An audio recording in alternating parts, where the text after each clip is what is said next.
નમસ્કાર મિત્રો, મારા નવા વિડીયોમાં તમામ મિત્રોનું સ્વાગત કરું છું. અને મિત્રો, આજે હું જે વાત તમને જણાવીશ એ માન્યમાં નહીં આવે, પરંતુ તે હકીકત છે.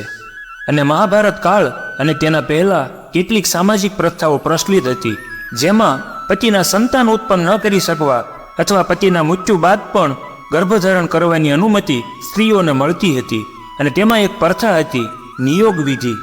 અને નિયોગમાં પણ એવા અનેક મહાવીર યોદ્ધા પેદા થયા છે, જેઓએ મહાભારત કાળ અને દ્વાપર યુગમાં પણ પોતાના પરાક્રમના પરસમ લહેરાવ્યા હતા. અને મહાભારતમાં 5 પાંડવોનો જન્મ નિયોગ વિધિથી થયો હતો. નિયોગ વિધિ એક એવી વિધિ છે જેનો ઉલ્લેખ સનાતન ધર્મમાં પણ કરાયેલો છે. મહાભારતમાં ધૃતરાષ્ટ્ર, પાંડુ અને વિદુરનો જન્મ નિયોગ વિધિથી થયો હતો.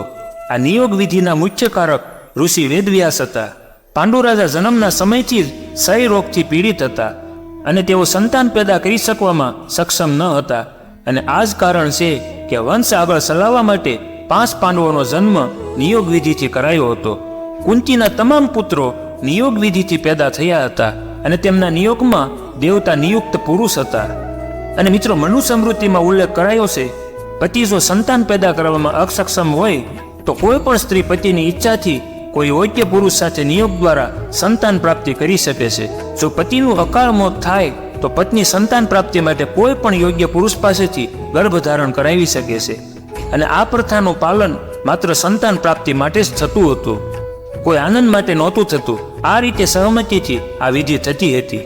અને દાનવીર કર્ણ પણ સૂર્યદેવના પુત્ર હતા અને ઇન્દ્રદેવના પુત્ર અર્જુન હતા. ભીમ પણ પવનદેવના પુત્ર હતા. તમામનો જન્મ નિયોગ વિધિના માધ્યમથી થયો હતો. અને મિત્રો, આજે હું તમને જણાવીશ મહાભારતના એક એવા યોદ્ધાની કહાની કે જેનું માથું ખોળામાં લઈને બેસી રહ્યા હતા ભગવાન શ્રી કૃષ્ણ.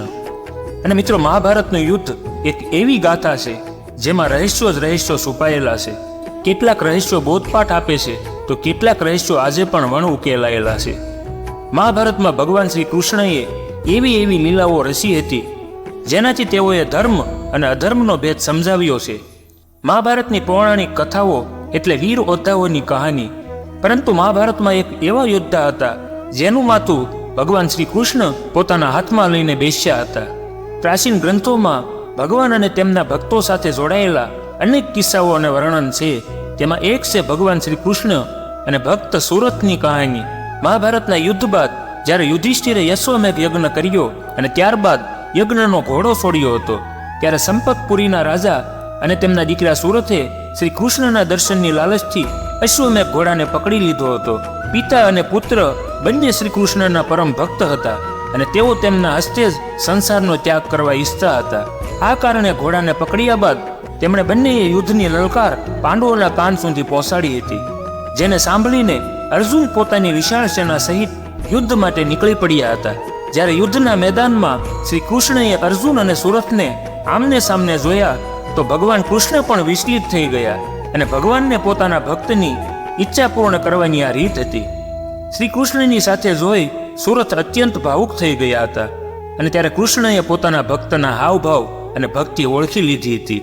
અને અર્જુન ત્યારે યુદ્ધથી પરત ફરવા લાગ્યા હતા. અને બીજી તરફ સુરથે જેમ કૃષ્ણને પરત ફરતા જોયા તો તેઓ સમજી ગયા કે તેમનો ઉદ્ધાર શ્રી કૃષ્ણના હાથે સંભવ નથી.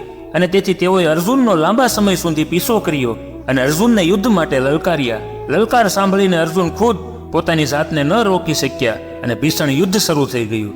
અને ત્યારબાદ અર્જુને સુરથનો ધડ માથાથી અલગ કરી દીધું.